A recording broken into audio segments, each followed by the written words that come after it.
നമസ്കാരം. മലയാളി വാർത്ത ഇൻസൈഡിലേക്ക് സ്വാഗതം. കോർപ്പറേറ്റുകളുമായി അമ്മായിയപ്പന് തോളേൽ കൈയിടാവുന്ന ബന്ധം. പടുകൂറ്റൻ ഹോട്ടലുകളിൽ മരുമകന് അന്തിയുറക്കം. എന്നിട്ടും ഇളിച്ചോണ്ട് മലയാളികൾക്ക് മുന്നിൽ ഹരിശ്ചന്ദ്രൻ കളിക്കും. ബാർക്കോഴ കേസ് പുറത്തായപ്പോൾ ഇത് തായ്ക്കണ്ടിയിൽ കുടുംബത്തെ തകർക്കാനുള്ള ഗൂഢാലോചനാ സിദ്ധാന്തമെന്ന്. റിയാസിന്റെ താളത്തിന് നിന്ന് തുള്ളിക്കോ, പക്ഷേ രാജേഷിനുള്ള കുഴിയെടുക്കുന്നുണ്ട് പിണറായി വിജയൻ. കൂടെ നിന്നവരുടെ കാലുവാരിയ ചരിത്രമേ പിണറായിക്കുള്ളൂ. MP രാജേഷാണ് ഇപ്പോഴത്തെ നേർച്ചക്കോഴി. മദ്യനയത്തിലെ ഇളവിനായി ബാർ ഉടമകളിൽ നിന്ന് പണപ്പിരിവ് നടന്നുവെന്ന ആരോപണവുമായി ബന്ധപ്പെട്ട് മന്ത്രി MP രാജേഷ് നൽകിയ പരാതിയിൽ ക്രൈംബ്രാഞ്ച് അന്വേഷണം ആരംഭിച്ചു. ഗൂഢാലോചന നടന്നുവെന്ന് വരുത്തി കേസ് ഒതുക്കാനാണ് നീക്കം നടക്കുന്നത്. വാർത്ത എങ്ങനെ പുറത്തായി എന്നതല്ലാതെ അഴിമതിയെക്കുറിച്ചല്ല സർക്കാർ അന്വേഷിക്കുന്നത്. റിയാസിന്റെ പൊറാട്ട് നാടകമാണ് MP രാജേഷിന്റെ പരാതിക്ക് പിന്നിലെന്ന് ആരോപണം. മുഖ്യമന്ത്രിയും റിയാസും അറിയാതെ ഒന്നും നടക്കില്ല. അവരുടെ താളത്തിന് തുള്ളുകയാണ് മന്ത്രി രാജേഷ്. പണി പാളുന്നുവെന്ന് കണ്ടാൽ എല്ലാം രാജേഷിന്റെ തലയിലിട്ട് അമ്മായിയപ്പനും മരുമകനും തടിതപ്പും. വീണ്ടും ബാർ കോഴയോ എന്നൊരു ഗൗരവതരമായ ചോദ്യം കേരളം ചോദിച്ചുകൊണ്ടേയിരിക്കുന്നു. ആരാണിതിന് മറുപടി കൊടുക്കുക? ഇതൊരു ജനാധിപത്യ രാജ്യമാണല്ലോ. അതിന് ഭരണപക്ഷം നൽകുന്ന മറുപടി 9 വർഷം മുൻപ് KM മാണിക്കെതിരെ ഇതേ ആരോപണം അന്നത്തെ പ്രതിപക്ഷത്തിൽ നിന്ന് ഉന്നയിക്കപ്പെട്ടപ്പോൾ നൽകിയ അതേ മറുപടിയായാണ്. അതിൽ കൂട്ടിച്ചേർക്കപ്പെട്ടത് LDF പുതിയ മദ്യനയം ചർച്ച ചെയ്തിട്ടില്ല എന്നും കേൾക്കുന്നതെല്ലാം മാധ്യമ സൃഷ്ടിയാണെന്നതും മാത്രമാണ്. പിന്നെ ചില തട്ടാമുട്ടി വാദങ്ങളാണ് മന്ത്രിമാർ പറയുന്നത്. ഇത്ര ഗൗരവതരമായ ആരോപണം ഉന്നയിക്കപ്പെട്ടിട്ടും മുഖ്യമന്ത്രിക്ക് മറുപടി പറയാനാകാതെ ആരെങ്കിലും വായിൽ ആപ്പടിച്ച് കയറ്റിയിരിക്കുകയാണോ എന്ന് രോഷത്തോടെ ചോദിക്കുകയാണ് ശക്തിധരൻ. ശതകോടികളുടെ അഴിമതി ആരോപണങ്ങൾ നിയമസഭയിലോ പുറത്തോ ഉന്നയിക്കപ്പെട്ടാലും മുഖ്യമന്ത്രിക്കുള്ള സ്ഥിരം മറുപടി ഒന്നുകിൽ ആ PV താനല്ല എന്നോ ഇതൊന്നും ആരും വിശ്വസിക്കില്ല എന്നുമാണ്. ഇയാളെന്താ കേരളത്തിൽ ജീവിച്ചിരിക്കുന്ന ഏക ഹരിശ്ചന്ദ്രനാണോ? അഴിമതി ആരോപണങ്ങൾ സഭയിലോ പുറത്തോ കൊണ്ടുവരുന്നതിൽ കഴിഞ്ഞ ഏതാനും വർഷങ്ങളായി പ്രതിപക്ഷത്തിന്റെ ആർജവത്തിൽ ഇടിവുണ്ടായിട്ടുണ്ട് എന്നത് സത്യമാണ്. ഏതാരോപണം ഉയർത്തേണ്ട സമയമാകുമ്പോഴും ഹാംലെറ്റിനെ പോലെ വേണമോ വേണ്ടയോ എന്ന് വിലപിക്കുകയാണ് പ്രതിപക്ഷം. ദ്വന്ദ്വ വ്യക്തിത്വമാണ് പ്രതിപക്ഷത്തിന്. ഇങ്ങനെ ധൈര്യമായി ഇവിടെ പ്രതികരിക്കുന്നത് കൊണ്ട് എന്നെപ്പോലുള്ളവർ കോൺഗ്രസുകാരിൽ നിന്ന് എത്രമാത്രം അവഹേളിക്കപ്പെടുന്നുണ്ടെന്ന് നല്ല ബോധ്യമുണ്ട്.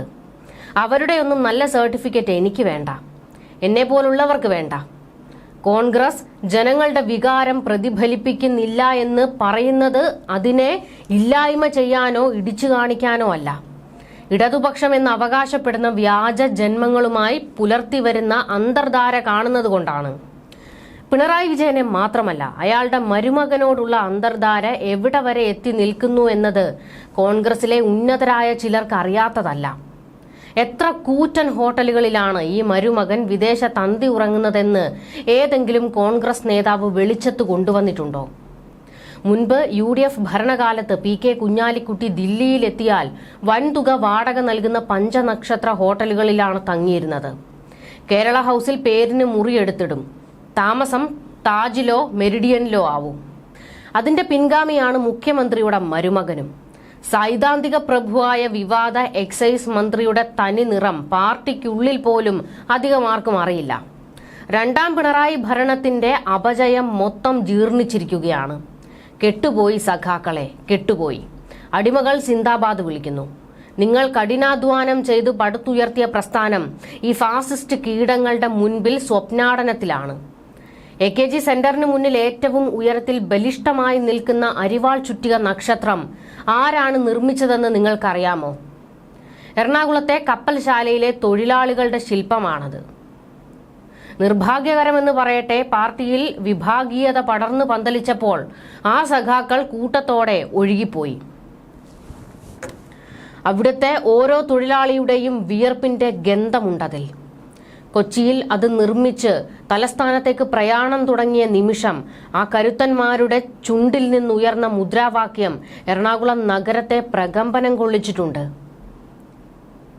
ഏതുപോലെയെന്ന് ചോദിച്ചാൽ കലൂരിൽ ദേശാഭിമാനിയുടെ റോട്ടറി പ്രസ്സിൽ നിന്ന് ഭൂമിയെ കിടുക്കിയ ആദ്യ ശബ്ദം മുഴങ്ങിയപ്പോൾ കേട്ടതിന് സമാനം. അവിടെ അന്നും ആവേശം കൊണ്ട് ആദ്യ ഇൻക്ലാബ് മുഴങ്ങി. ആദ്യ ശബ്ദം മുഴങ്ങിയത് അന്നത്തെ ന്യൂസ് എഡിറ്റർ AN മോഹൻദാസിന്റെ ഖണ്ഡത്തിൽ നിന്നായിരുന്നുവെന്ന് കേട്ടിട്ടുണ്ട്. ആവേശത്താൽ മോഹൻദാസ് ഇളകിപ്പോയത്രേ.